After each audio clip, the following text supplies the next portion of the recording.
Let's look at the Caribbean. Dr. Greenspan said when he spoke to the tourism summit that as far as he was concerned, the Caribbean was going to be fine. There was going to be a little bit of a trickle down, but he was not concerned. But then, of course, we heard him say that he was shocked by what happened in the market. Caribbean banks seem to have been surviving.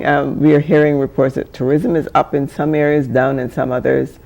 What is it that the Caribbean has done that has protected them, if at all? What can they continue to do, and how is the rest of what's happening likely to trickle down? Well, I think that the Caribbean suffered severely from the double surge in food prices and oil prices. Yeah, the abatement in oil prices and the, call it, self-correction of the food prices. I think there's been some expunging of speculative elements and things are coming back, as well as there's been some increased supply in food prices. That has eased the pressure for the Caribbean. The Caribbean also has to look very carefully at its vulnerability to declines in tourism and remittances. Remittances are, the capacity for remittances is indicative of the state of our citizens' employment and resources here. Yeah. They, like everybody else, will feel the effects of a recession and will be less able. In the past, what has happened is that if things deteriorated in any particular country in the Caribbean, remittances actually increased. Now we're in a very difficult situation. I don't know if that is going to be possible.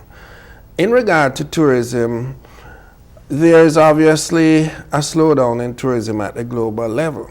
The Caribbean has managed to hold its own in a general sense, in that rates of growth are much lower than in what we have come to expect on an annual basis. The test will be the winter season, which starts on the 15th of December. What we have noticed across the Caribbean is that it's rather uneven. And this is indicative of the fact that different destinations in the Caribbean draw on different pools. For example, British and European visitors are very important in Antigua and Barbados. Less so, we are more here elsewhere in the Caribbean, the Dominican Republic and Jamaica, very much, and the Bahamas more tied to the US and Canadian markets. While there's a general slowdown and people are going to be careful, the nature of Caribbean holidays and the location of the Caribbean may be an advantage.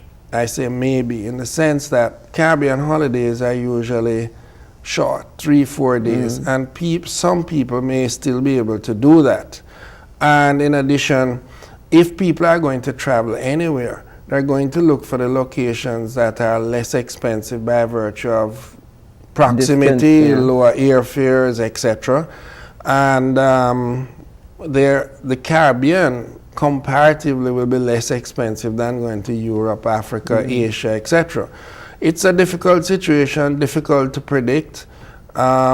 We have to also be doing what everybody else is doing, which is discounting, marketing, holding on to the core of our market, the repeat visitors, etc. And also it will be a reflection of how strong the Caribbean brand is. And I think the Caribbean is a very valuable brand in the tourism market. So we hope that while there is a generalized slowdown, that we will not be as severely affected as some other regions. Looking at the long term, though, agriculture is the hot topic now in the Caribbean, in terms of people are realizing that one of the ways to keep a country in the forefront is to be able to feed itself. One of the problems the Caribbean has had is that they've always had to import their food, and that's why the prices have affected them to such an extent. What is the long-term plan, if any, for the Caribbean to revitalize, put more money in, and get the people more involved in the agricultural sector for their self-sustaining, for food security? The Caribbean has been a net food importer for many years, and that dependence on imported food has become greater over the last, as time progresses. In addition to that, the foods that we happen to import are the staple foods, the basic foods of the population, the wheat that makes bread, etc., cornmeal, rice, those are basic foods that everybody consumes. So this dependence has to be addressed. There is room, considerable room for improvement in domestic food production. This obviously varies across the region. Obviously, Guyana has greater potential for this than somewhere like, say, St. Kitts, which is smaller, don't have as much arable land, etc. But we all can do better. I think, too, that in economic policy, agriculture was not glamorous. It was there.